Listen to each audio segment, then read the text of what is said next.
Hi everyone, I am Vijay. Welcome to the world of knowledge and my channel Learn is with Philomath. Chapter 3 में signification of classification, brief history development of periodic table. ये जो भी हम लोग 10th में जाने थे कि अलग अलग साइंटिस्ट लोग अलग अलग थ्योरीज देख के गए थे मॉडर्न पीरियोडिक टेबल के बारे में, वो सब चीज़ हमें नहीं पढ़ना है चैप्टर 3 में। हमें चैप्टर 3 में क्या क्या पढ़ना इंपॉर्टेंट है वो चीज़ हम लोग देखते हैं। सीबीएसई ने वैसे सिग्निफिकेशन ऑफ क्लासिफिकेशन और brief history of development of periodic table को रिड्यूस कर दिया है, उसको हटा दिया गया है। हमें क्या पढ़ना जरूरी है? पी ब्लॉक एलिमेंट्स के बारे में नॉलेज थोड़ा लेना जरूरी है, F block elements, D block elements, periodic trends in property of element, periodic trend in chemical property, valence हुआ, इलेक्ट्रॉन गेन, एंथैल्पी हुआ, ये सब चीज के बारे में, ये सब टॉपिक के बारे में पूछता ही है कि अक्रॉस द पीरियड क्या होगा, डाउन द ग्रुप क्या होगा, कैसा कैसा पीरियोडिक प्रॉपर्टीज चेंज हो रही है, उसके बारे में हम लोग ये चैप्टर 3 में ये सब क्वेश्चंस को करना अनिवार्य है, बहुत इंपॉर्टेंट है।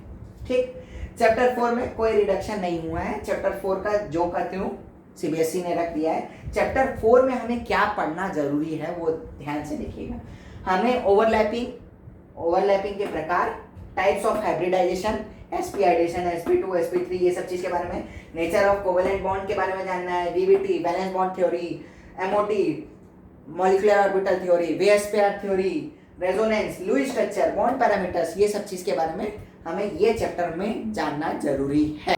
चैप्टर 5 में liquefaction of gases, critical temperature, kinetic energy and molecular speed, liquid state, vapour pressure, viscosity and surface tension, ये चैप्टर 5 से हटा दिया गया है, ये चैप्टर 5 से रिड्यूस कर दिया गया है। चैप्टर 5 में हमें क्या क्या पढ़ना चाहिए जो मोस्ट इंपॉर्टेंट है? एक, टाइप्स ऑफ बॉन्डिंग जानना जरूरी है, मेल्टिंग एंड बॉइलिंग पॉइंट जानना जरूरी है, Boyle's law, Charles law, Gay-Lussac's law, Avogadro law, ideal gas equation, ये सब जानना हमें मोस्ट नेसेसरी है। अब चैप्टर 6 में क्या क्या रिमूव किया गया देखते हैं। Heat capacity, specific heat capacity, criteria for equilibrium को रिड्यूस किया गया है, डिलीट कर दिया गया है। चैप्टर 6 में हमें क्या पढ़ना चाहिए जो इंपॉर्टेंट है? वर्क, हीट एंड एनर्जी से रिलेटेड क्वेश्चंस या definition, extensive and intensive property, ये मोस्ट इंपॉर्टेंट है, ये तो पूछता ही है। Internal energy and enthalpy, third law of thermodynamics, combustion, formation of atomization, sublimation, phase transition, ये सब जो टॉपिक्स हैं जो चैप्टर 6 में बहुत ही इंपॉर्टेंट है। एक बार चैप्टर 6 में ये नहीं पढ़ेंगे तो नहीं चल सकता, ये सब चीज पढ़ना जरूरी है। चैप्टर 7 में क्या क्या हुआ है? हाइड्रोलिसिस ऑफ सॉल्ट और हेंडरसन इक्वेशन, ये दो टॉपिक को रिमूव किया गया है। और हमें क्या पढ़ना चाहिए चैप्टर 7 में मोस्ट इंपॉर्टेंट वो देखते हैं। Acid strength, concept of pH, ionization of acid and base, ये टॉपिक बहुत इंपॉर्टेंट है, ionization of acid and base. Factor affecting equilibrium, ये भी है, आता ही है, हर बार पूछते हैं। लीड चैटलियर प्रिंसिपल, ये भी इंपॉर्टेंट है, ये भी हर स्कूल्स में पूछा जाता है। इक्विलिब्रियम कांस्टेंट, तो इसमें चैप्टर 7 में आपको मैं शॉर्ट बता रहा हूँ, ionization of acid and base, factor affecting equilibrium, Le Chatelier principle, equilibrium constant, इससे तो पूछते ही हैं, तो ये करना बहुत ही इंपॉर्टेंट रहेगा आप लोगों के लिए। ठीक, चैप्टर 8 में हम लोग एप्लीकेशन ऑफ रिडॉक्स रिएक्शन हटाया गया है चैप्टर 8 में, ये हमें नहीं पढ़ना है। चैप्टर 8 में इंपॉर्टेंट क्या है? Concepts of oxidation and reduction, oxidation क्या होता है, रिडक्शन क्या होता है, ये सब चीज के कॉन्सेप्ट पता होना चाहिए। रिडॉक्स रिएक्शन क्या होता है वो पता होना चाहिए, ऑक्सीडेशन नंबर कैसे निकालते हैं वो पता होना चाहिए, और फिर हम लोग कैसे बैलेंस करते हैं, ये बैलेंसिंग के क्वेश्चन तो पूछता ही है। कैसे बैलेंस किया जाएगा लॉस और गेन ऑफ इलेक्ट्रॉन में, कैसे ऑक्सीडेशन नंबर निकाला जाएगा, ये टॉपिक इंपॉर्टेंट है, ये तो करना चाहिए। चैप्टर 9 में हम देखेंगे क्या क्या रिमूव हुआ है। Preparation, properties and uses of hydrogen remove हुआ है।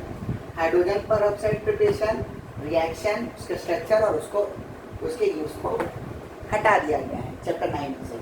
चैप्टर 9 में से अब बचता क्या है जो हमें पढ़ना है और जो इम्पोर्टेंट है?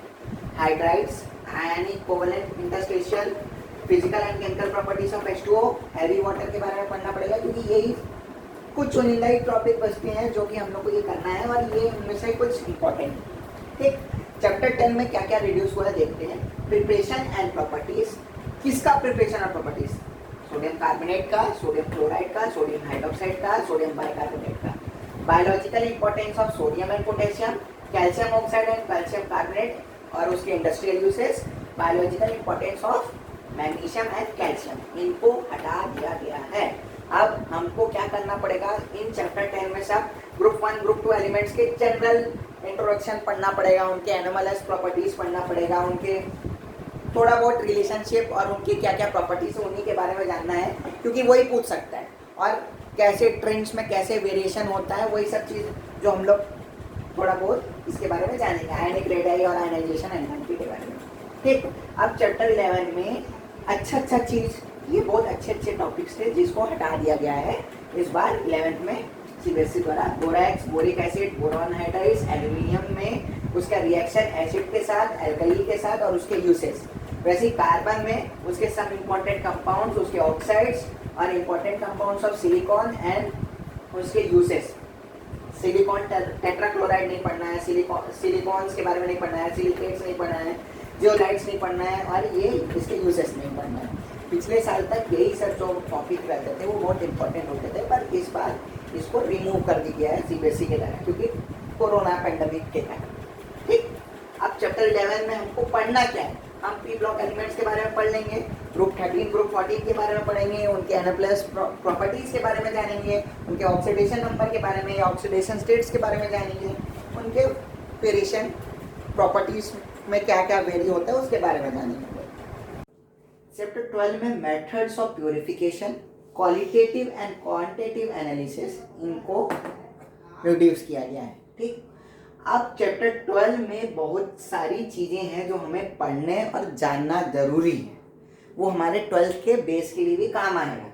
जैसे क्लासिफिकेशन है IUPAC nomenclature of organic compound, naming कैसे करते हैं ऑर्गेनिक कंपाउंड के, ऑर्गेनिक रिएक्शन कितने प्रकार के होते हैं, types of organic reaction, homolytic and heterolytic fission of covalent bond, free radical, carbocation, कार्बोएनायन, electrophile, nucleophile, ये सब चीज़ के बारे में हम लोग को जानना जरूरी है। इंडक्टिव इफेक्ट क्या होता है, मेसोमेरिक इफेक्ट क्या होता है, इलेक्ट्रोमेरिक इफेक्ट क्या होता है, रेजोनेंस क्या होता है, अपर कंजुगेशन क्या होता है, ये सब जो है ये टॉपिक मस्ट डू है, ये सब आपको जानना ही है, जो 12th में भी आपका बेस का काम करेगा। ठीक है, क्लियर है। अब हम चैप्टर नंबर 13 में देखते हैं। चैप्टर नंबर 13 में क्या हटाया है, free radical mechanism of halogenation, combustion and pyrolysis को हटाया गया। अब जब ये हटाया गया है चैप्टर 13 में से, मैं तो आप लोगों को यही बोलूंगा कि चैप्टर 13 हाइड्रोकार्बन है, ये चैप्टर का हर टॉपिक इंपॉर्टेंट है। क्यों है, क्योंकि इससे रिलेटेड जो भी हम लोग चैप्टर्स में पढ़ेंगे वो आगे हमारे 12th के लिए भी काम आ सकते हैं। इसलिए मैं ये बोल रहा हूँ कि हाइड्रोकार्बन वाले चैप्टर को, होल चैप्टर इंपॉर्टेंट है, तो इसके सारे टॉपिक्स आप लोग पढ़िएगा जरूर। चैप्टर 14 जो था एनवायरमेंटल केमिस्ट्री था, वो पूरा का पूरा चैप्टर को रिमूव कर दिया गया है, तो हमें ये चैप्टर पूरा नहीं पढ़ना है, जिसको हम लोग ने, जिसको सीबीएसई ने पूरा हटा दिया गया। Thanks everyone for watching and stay tuned for the next video.